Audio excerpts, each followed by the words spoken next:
So for today's video nga ho mga kaputol ay dahil nga ho ay masarap-sarap din talaga magluto ng gayong pagkakataon na ginataan, ay naisip nga ho namin ni Jowa na magluluto nga ho pala kami ngayon ng ginataan na papaya dahil nga ho ay kagabi ay sobrang lakas nga ho ng hangin tsaka ulan ay yung papaya nga ho nga ng aking bayaw na si Ate Joy ay nasira ng hangin. At tuluyan na nga ho mga kaputol na talaga siyang natumba at sabi nga ni Jowa ay magata nga kami ng papaya ay sayang naman ho yung mga bunga kapag hindi mo gagagataan. Kaya nga ho ay kumuha nga ho siya at nagingi nga ho siya kay Ate Joy na malaking papaya na nag-iisa lang para paghati-hatian nga namin na ang aming ulam. At ayan na nga ho yung papaya na kinuha niya mga kaputol.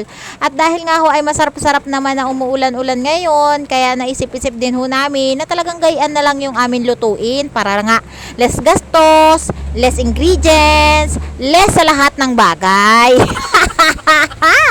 At eto na nga ho mga kaputol ay sinimulan niya na nga hong balatan itong papaya na sinasabing sobrang fresh talaga mga kaputol. Fresh sa hangin, fresh siya tumba, gayon, fresh siya pitas, basta gayon mga kaputol.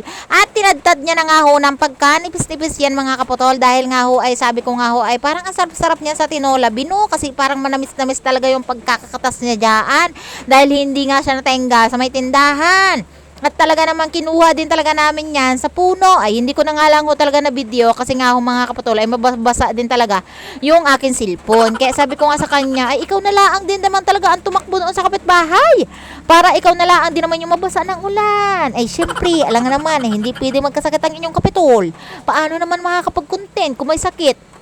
At sinimulan niya na nga ho mga kaputol na tinadtad niya ng pagkanipis-nipis. Tapos naggata na rin nga ho kami dito ng katulad nga ho na nakita nyo na kayod na pagnyonyog dito. At ilang piraso lang yung kinayod namin na nyog dito. Ay nakita nyo naman ay ilang piraso, isang piraso. O diga nga.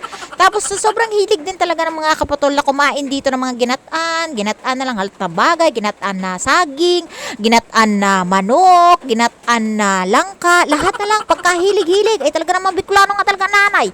Ay gayan nga ho ay namana din talaga namin yan sa aking ina na talagang pagkahilig-hilig din talaga na ginataan na lahat ng mga luto. Ay shout out sa mga taga Bicol dyan.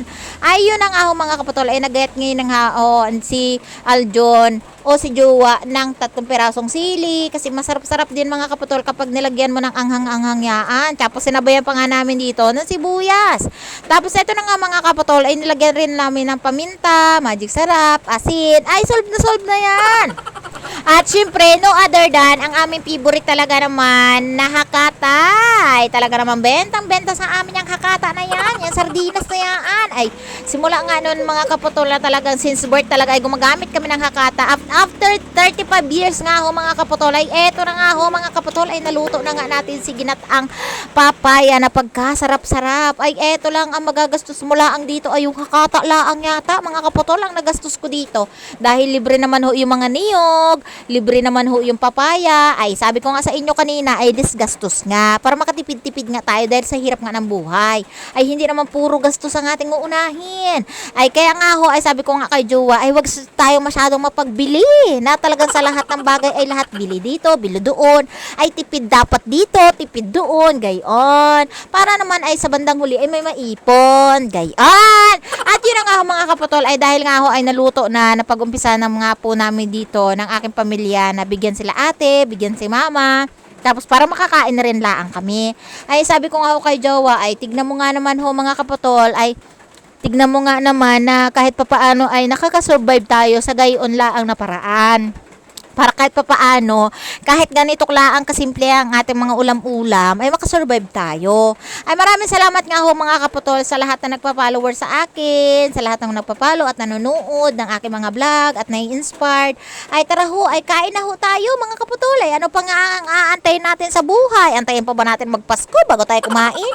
Ay pagkasarap-sarap din talaga yung gayaan na ginataan. Ay minsan-minsan laang mga kaputol, ay tikman-tikman mo laang. Din yung mga ganitong kasimpleng luto. Bukod sa healthy, ay nag-i-enjoy ka pa. Thank you so much! Kensan ni?